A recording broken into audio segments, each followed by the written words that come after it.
o modelo OSI surge para integrar toda a panóplia de sistemas que existiam à data e que eram todos sistemas proprietários. Isto nos anos 80, no início dos anos 80.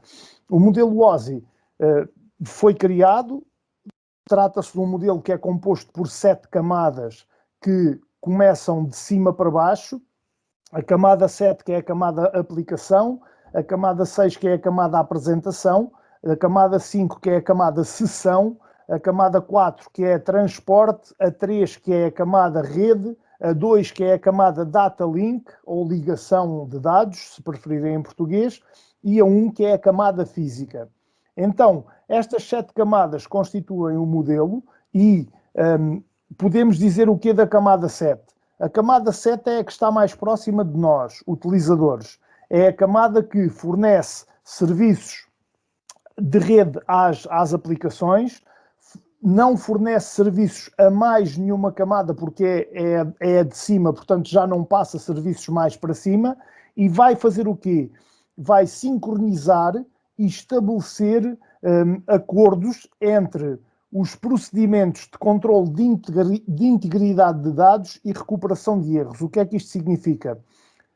Quando nós temos dados numa rede, nós temos que verificar sempre a integridade desses dados, ou seja, se os dados estão a 100%, se estão lá como devem estar. E, ao mesmo tempo, tem de haver um mecanismo que permita, caso essa integridade não se verifique a 100%, que permita recuperar a percentagem que falta através da recuperação de erros.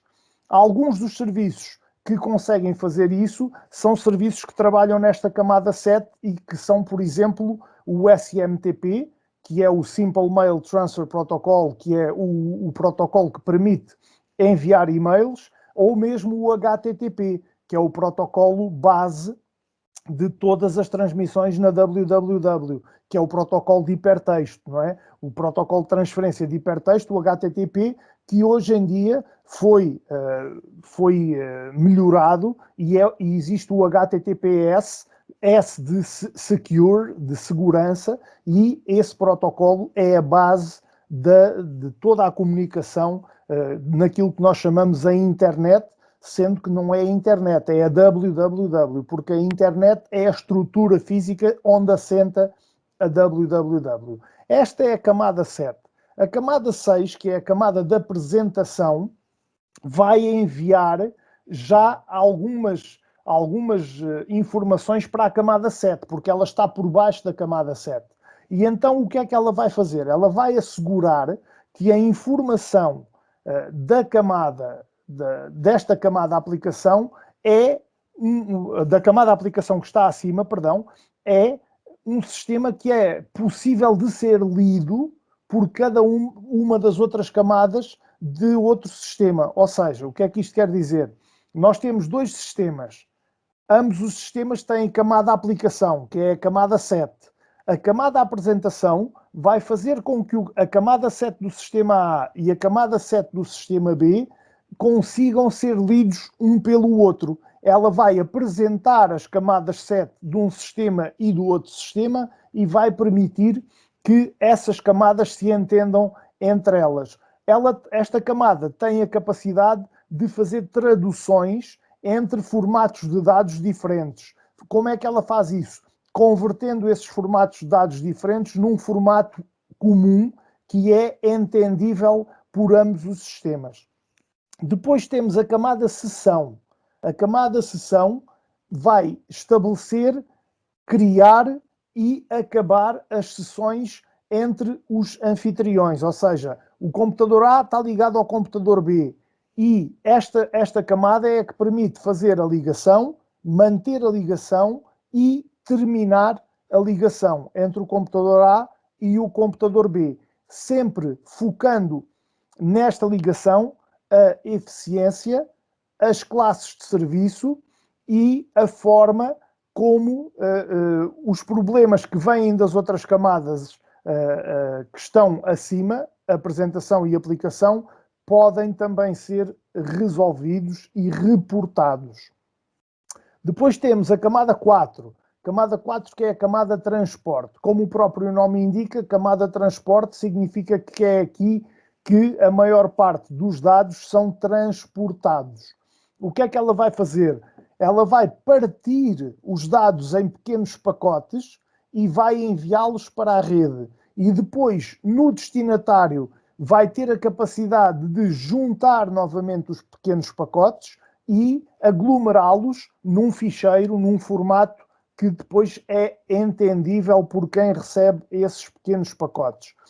Nesta camada de transporte, há uma capacidade importantíssima que é a fiabilidade. O que é que significa fiabilidade? Quando um sistema é fiável, significa que é de confiança. Se é de confiança, então vai permitir que o transporte dos dados seja também ele de confiança.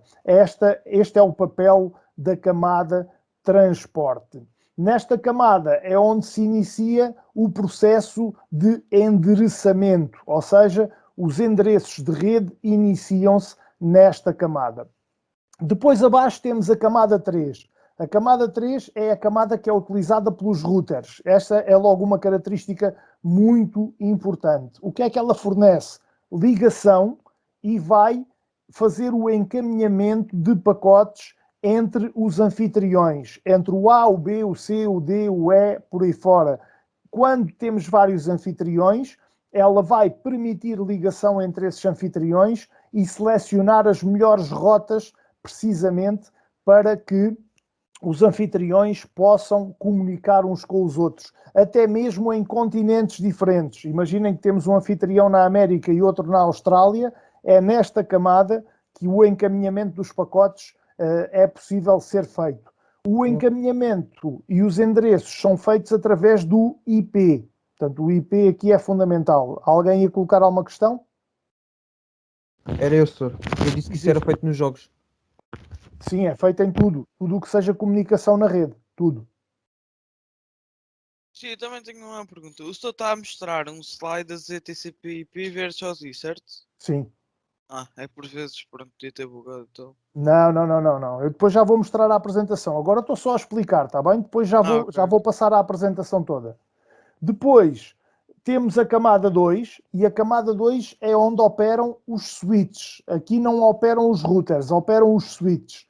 A camada 2 também contém uma coisa muito importante que é o MAC address. O MAC address, o Media Access Control, que é aquele endereço que eu expliquei na última aula, que é único num equipamento e que não existe em mais parte nenhuma do mundo repetido, que identifica um equipamento. Depois temos a camada 1. A camada 1, que é que, enquanto a camada 7 está mais próxima do utilizador, a camada 1, pelo contrário, é a que está mais próxima do hardware. Portanto, está mais próxima do hardware, o que é que ela vai fazer? Ela basicamente é a que está a trabalhar com as ordens binárias e vai definir especificações de funcionamento e de procedimentos de funcionamento para quê? Para manter ou desligar a ligação física entre os sistemas. Depois, temos uma relação entre as camadas do modelo OSI e do TCP/IP, que eu já vou mostrar aqui num slide que é mais fácil de vocês entenderem. Vou só falar aqui em dois processos que são muito importantes de referir antes de passar para a apresentação, que são o encapsulamento e o desencapsulamento. O encapsulamento significa o quê? Imaginem que vocês têm um pacote de dados que querem enviar para uma rede. Esse pacote de dados tem que ser encapsulado. O que é que isto significa? Significa que tem que receber vários cabeçalhos acrescentados aos dados, cabeçalhos esses que são atribuídos nas diferentes camadas do modelo OSI, até ele poder ser enviado. Esses cabeçalhos vão ter uma série de instruções e uma série de dados acrescentados ao dado do pacote que vão permitir que o pacote circule com efetividade e com confiança e com fiabilidade desde a origem até ao destino. Isto é o encapsulamento. Depois temos o desencapsulamento. O desencapsulamento é o contrário. Quando o pacote chega ao utilizador final e tem todos os cabeçalhos, o sistema final precisa de conseguir descodificar todos esses cabeçalhos, retirá-los depois um a um, ir abrindo e retirá-los, para quê? Para no final obter os dados do pacote original que foram enviados. Portanto, encapsular e desencapsular. E isto leva-nos aqui à nossa apresentação. Então, camadas.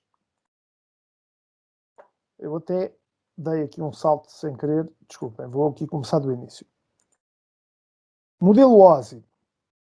Como podem ver, tem aqui já a correspondência entre o modelo OSI e o TCP. As 3 camadas superiores do modelo OSI correspondem à camada superior do TCP, que é a camada aplicação. As camadas de transporte equivalem-se.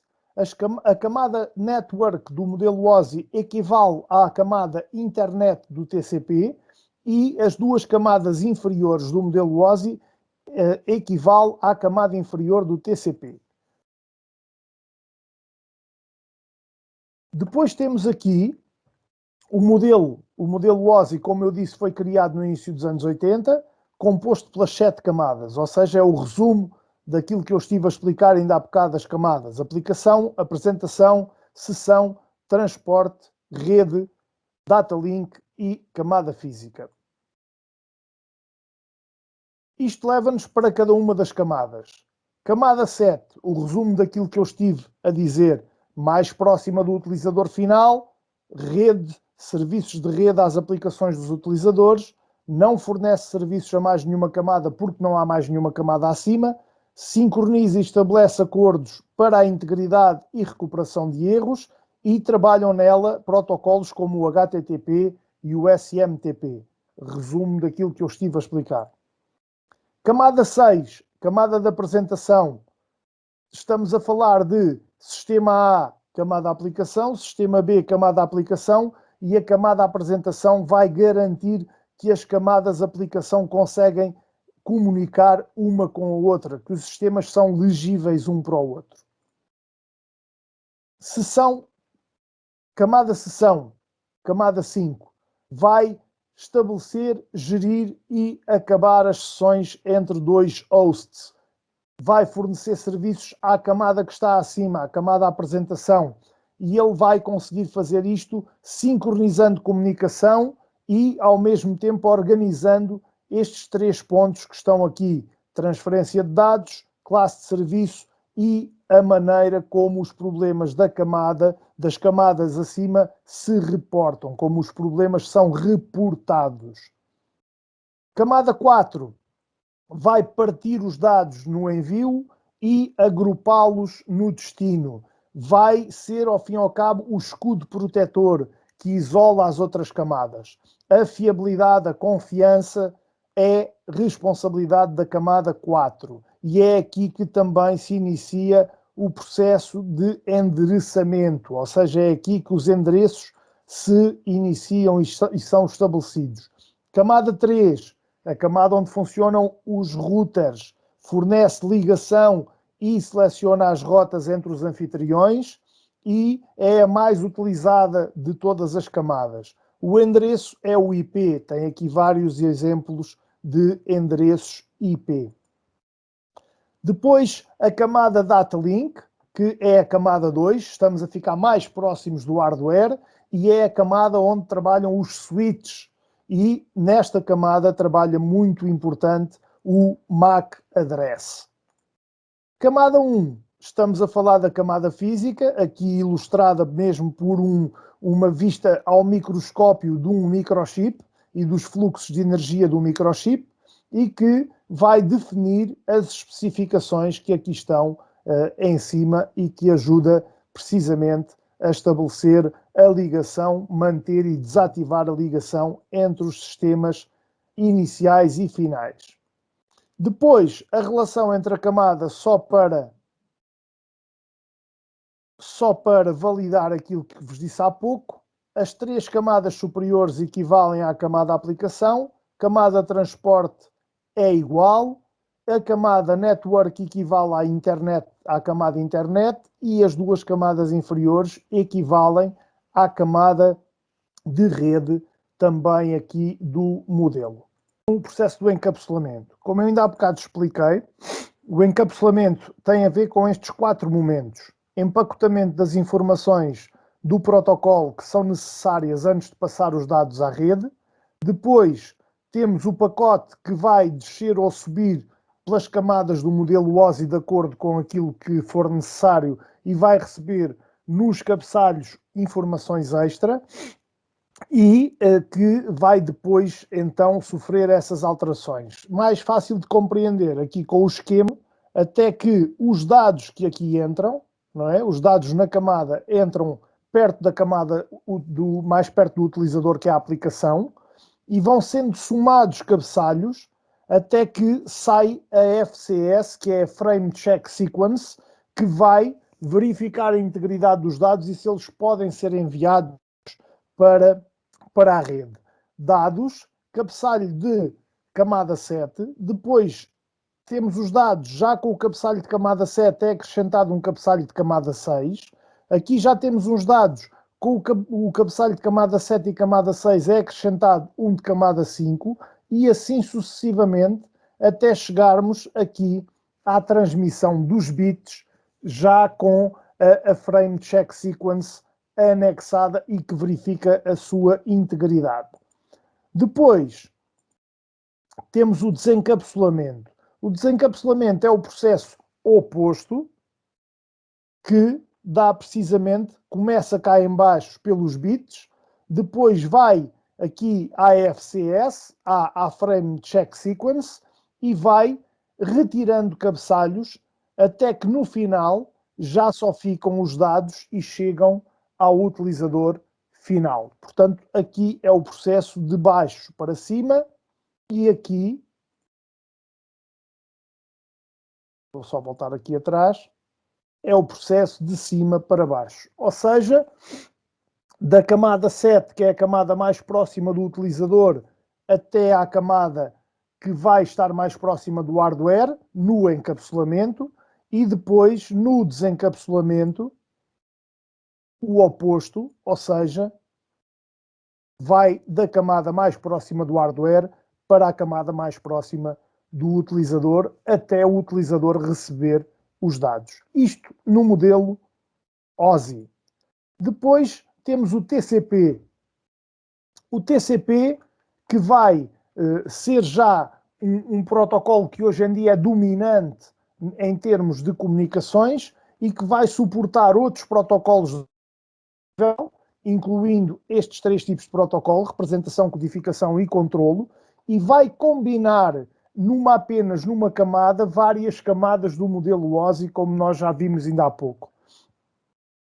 A camada transporte vai gerir todos os assuntos relacionados com o Quality of Service, que é o que significa este QoS, é Quality of Service, ou seja, é a qualidade do serviço da transmissão. Depois vai gerir a fiabilidade, o controle de fluxo e a verificação de erros, ou seja, verifica se há erros nas transmissões, verifica o fluxo, ou seja, se as transmissões estão a sair como deve ser e se são confiáveis, se são de confiança, e vai providenciar essa mesma confiança a toda a rede. A camada transporte vai ter correspondência com a camada transporte do modelo OSI, como já mostrei há pouco. Em seguida temos a camada internet e o propósito desta camada é gerir os datagramas, ou seja, enviar datagramas para que cheguem ao seu destino. Vai corresponder à camada rede do modelo OSI. É ali, já agora, é aqui que trabalha o IP em termos de TCP/IP.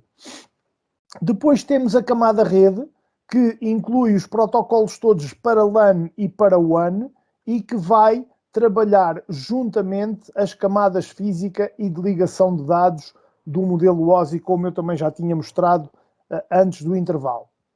O que é que isto nos leva? Leva-nos ao funcionamento do TCP. O funcionamento do TCP/IP vai nos dizer que em termos dos dados, portanto, da maneira como os dados passam pela pilha. O que é a pilha? A pilha é isto tudo. A pilha é o conjunto das camadas. E podem passar de cima para baixo ou de baixo para cima, de acordo também com os processos que vimos anteriormente do encapsulamento e do desencapsulamento. Então, à medida que eles vão passando, cada uma das camadas vai juntando informações que são cabeçalhos. E, da mesma forma que vimos ainda há bocado com o OSI, cada pacote que vai conter um cabeçalho de dados vai ser reempacotado novamente na camada à medida que vai passando de cima para baixo. Portanto, vai sendo reempacotado, na camada inferior. Quando chega ao destino, o processo é o contrário, ou seja, para baixo empacotado, para cima desempacotado. O que é que isto vai trazer?